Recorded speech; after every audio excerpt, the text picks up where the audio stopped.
Hi friends, I'm Mike Malcolm and this is Tri-Spired Tuesday, the video series that helps us evangelize Tulsa and the whole world using the beautiful art and architecture of Holy Family Cathedral. Today we're going to celebrate two Tulsans from long ago, the two architects who designed Holy Family Cathedral.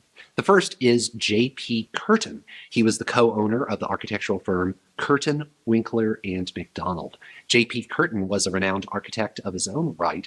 He designed the county courthouse at the time, and he designed a lot of homes, some of the higher profile homes in the Brady Heights area. He himself lived up in that area, just north of downtown, in a home that is still in use today as a private residence. It's renowned for its octagonal living room. Imagine decorating that. Well, Father Hiring, the third pastor of Holy Family, signed a contract with Curtain, Winkler, and MacDonald. J.P. Curtain enlisted the help of an employee of his, Dan Eichenfeld. Eichenfeld did probably more work on the design of Holy Family Cathedral than anybody else. Eichenfeld built the cathedral, or designed it at least, and Father Hiring was so pleased with that construction project that he hired him back a few years later to design Holy Family School building. He also hired him back to do the Holy Family Rectory.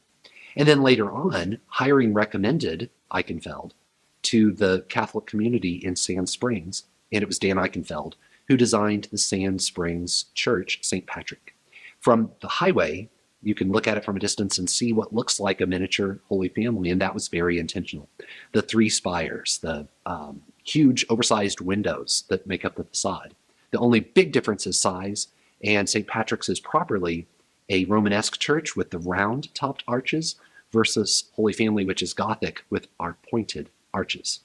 Eichenfeld was something of an inventor as well. He came from the East Coast and left the coast on a bicycle and a trailer, and he traveled across the country painting the countryside as he went.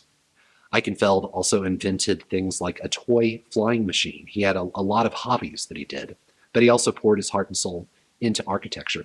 So Eichenfeld was well known for his homes, that he designed a lot of businesses, he did a lot of banks, he did some churches, and he also did the famous Sand Springs Cave House, which is available for tours if you want to drive up and imagine what it would be like to live inside a cave. Eichenfeld had a very wide repertoire, and it's great that he was able to focus it on church work and build such a magnificent cathedral. So thank you, J.P. Curtain. Thank you, Dan Eichenfeld.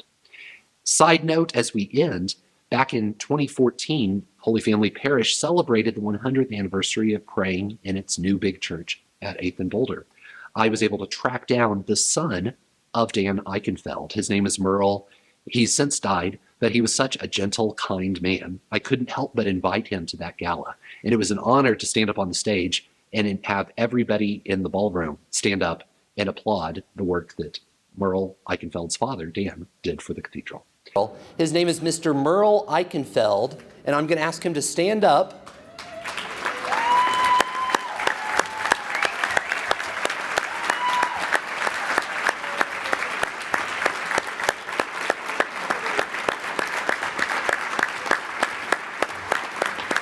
I think your dad did a pretty fine job on that church. What do you think? Yeah. That's Tri-Spired Tuesday. Thank you for watching, and I'll see you next week.